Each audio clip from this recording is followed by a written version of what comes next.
अस्सलाम वालेकुम जी। Social media के ऊपर पिछले कुछ दिनों से एक तूफ़ान बरपा था जिसके अंदर ये एक गलत खबर फैलाई जा रही थी कि अब कोई बंदा अगर 5 करोड़ रुपए तक प्रॉपर्टी खरीदता है तो एफबीआर उसको नहीं पूछेगा। तो बाज़ लोग तो ये भी कह रहे थे जी कि एफबीआर ने अपने कानून बनाए, अब उनके ऊपर उसने यू टर्न ले लिया। हालांकि ऐसी कोई बात नहीं है। आज जो मीटिंग कंडक्ट की गई उसके जब मिनट सामने आए, उसकी जब खबर सामने आई तो उसके अंदर बड़े ही अच्छे किस्म के इंकशाफात थे जिसने मार्केट में फैली हुई तमाम गलत खबरों के ऊपर पानी फेर दिया। आज की जो मीटिंग कंडक्ट हुई उसके अंदर चेयरमैन एफबीआर भी शामिल थे और जो डेवलपर्स थे और जो बिल्डर्स थे उनके रिप्रेजेंटेटिव भी उसके अंदर शामिल थे। उन्होंने अपनी डिमांड्स उनके सामने रखी। उन्होंने कहा बिल्डर्स ने कि जी आप इस चीज़ की इजाज़त दें कि नॉन फाइलर बंदा 5 करोड़ रुपए तक की प्रॉपर्टी खरीद सके। लेकिन एफबीआर का आगे जवाब ये था कि हमें रेवेन्यू कलेक्शन का बहुत ज़्यादा प्रेशर है, आईएमएफ की तरफ से भी हमारे ऊपर बहुत ज़्यादा प्रेशर है कि हम अपना रेवेन्यू की कलेक्शन को बढ़ाएं, लिहाजा हम ये नहीं कर सकते।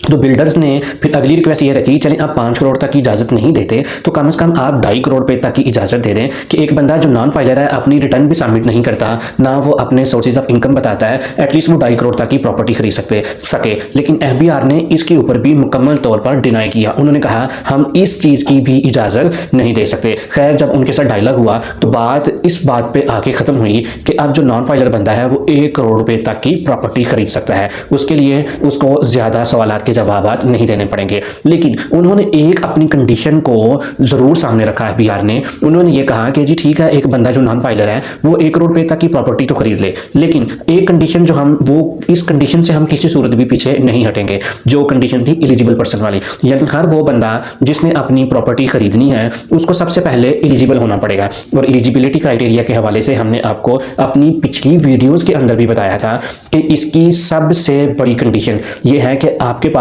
आपकी रिटर्न के अंदर सफिशिएंट रिसोर्सेज होने चाहिए जिनको आप जस्टिफाई कर सकें। लेट्स से आप अगर कोई प्रॉपर्टी खरीदते हैं तो आपकी रिटर्न के अंदर जो आपने पिछले साल जमा करवाई है उसके अंदर इतने रिसोर्सेज होने चाहिए कि आप जस्टिफाई कर सकें कि जी ये मैं प्रॉपर्टी खरीद रहा हूं। लेकिन इसके अंदर जो 130% वाली कंडीशन थी एफबीआर उससे भी पीछे नहीं हटा। इस ये कंडीशन क्या थी?